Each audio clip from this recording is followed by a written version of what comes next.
ആ ബാഗിൽ എന്താണെന്ന് സെർച്ച് ചെയ്യൂ. ഇത് തരാൻ പറ്റൂല.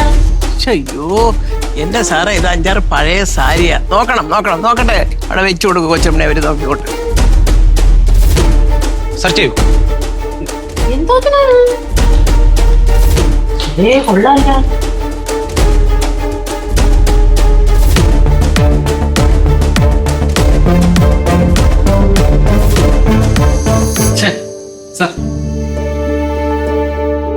അത് മുഴുവൻ നോക്ക് സാറേ.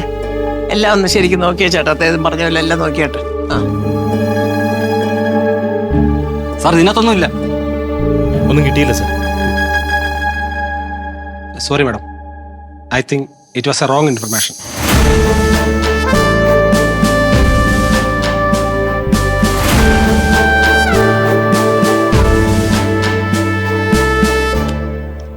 തണുത്ത സംഭാരം റെഡി.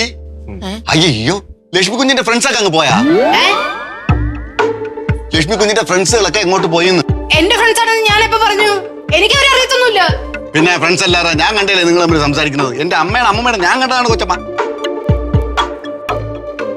എന്തിനാ ലക്ഷ്മി ഇതൊക്കെ ഈ വീട്ടിൽ കാട്ടിക്കൂട്ടുന്നത്? എനിക്ക് അറിയാമയായിട്ട് ചോദിക്കുക ഞാനൊന്നും ചെയ്തില്ലമ്മ. ആഹാ, ഒന്നും ചെയ്തില്ലയോ? എല്ലാം ഒപ്പിച്ചു വെച്ചിട്ട് എന്റെ മുമ്പിൽ ഇങ്ങനെ അഭിനയിച്ച് നിന്നാലുണ്ടല്ലോ, എന്റെ സ്വഭാവം നിനക്കറിയത്തില്ല. അത് അമ്മ, അനിയൻകുട്ടന്റെ കയ്യിൽ കുറെ കാശുണ്ടെന്ന് അറിഞ്ഞപ്പോ അവനെ നേർവഴിക്ക് കൊണ്ടുവരാൻ ഒരു ചേട്ടത്തിയായ എന്റെ കടമയല്ലേ. അയ്യോ, ആദ്യം ഈ ചേട്ടത്തെ ഒന്ന് നേർവഴിക്ക് നടക്ക്, എന്നിട്ട് മതിയല്ല ബാക്കിയുള്ളവരെ തിരുത്തുന്നത്. അല്ലമ്മ, ഏട്ടത്തിനടുത്ത് ഞാൻ എപ്പോഴാ പറഞ്ഞു എന്റെ കയ്യിൽ പൈസ വന്നിട്ടുണ്ടെന്ന്? അല്ലത് പറയണം. അത് നീ റൂമിൽ സുരഭിയോട് പറയുന്നത് കേട്ടു. അവളുടെ വീട്ടിൽ കുറച്ച് കൊണ്ടുവെക്കണം, എസ്കയുടെ വീട്ടിൽ കുറച്ച് പൈസ കൊണ്ടുവെക്കണം എന്നൊക്കെ. എന്റെ പൊന്നേട്ടത്ത് ഞാൻ സുരഭിനടുത്ത് എന്റെ ഒരു ആഗ്രഹം പറഞ്ഞത്, എന്റെ ഒരു സ്വപ്നം.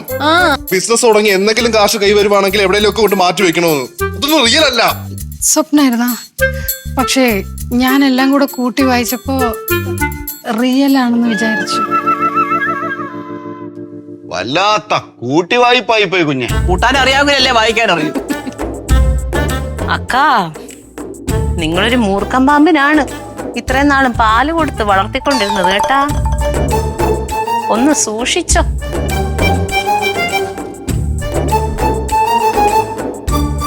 എത്രയും വേഗം ഇവളെ വല്ല സൈക്യാട്രിസ്റ്റിനെ കാണിച്ചോണം, ഇല്ലെങ്കിൽ കുടുംബത്തോടെ ഇവള് നമ്മളെ ജയിലിൽ കയറ്റും. മനസ്സിലായി നിനക്ക്? ഓ ദൈവമേ, ഇതുവരെ ഇല്ലാത്ത പോലെ ഇൻകം ടാക്സും ഓരോന്നും ചെയ്തു വെച്ചാൽ ഇത്രയും ചെയ്തിട്ട് അവള് നിൽക്കണം കണ്ടില്ലടാ. വെള്ളം കുടിക്കുമ്പോ തല്ലാൻ പാടിച്ചാണ്. ഇതാണ് പറയണ, ഉപ്പ് തിന്നവൻ വെള്ളം കുടിക്കൂന്ന്. കഷ്ടം ചേച്ചി, അതമ്മ കഷ്ടം. ഇപ്പോഴാണ് എനിക്ക് തൃപ്തിയായത്. ഇതിനു വേണ്ടിട്ടെങ്കിലും എന്റെ കുഞ്ഞൊന്ന് കൈ പൊക്കിയല്ലോ.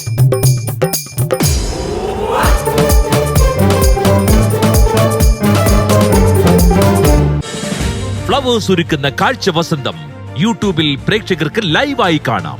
ഫ്ലവേഴ്സ് കോമഡിയിൽ ജോയിൻ ചെയ്യൂ, ആസ്വദിക്കൂ.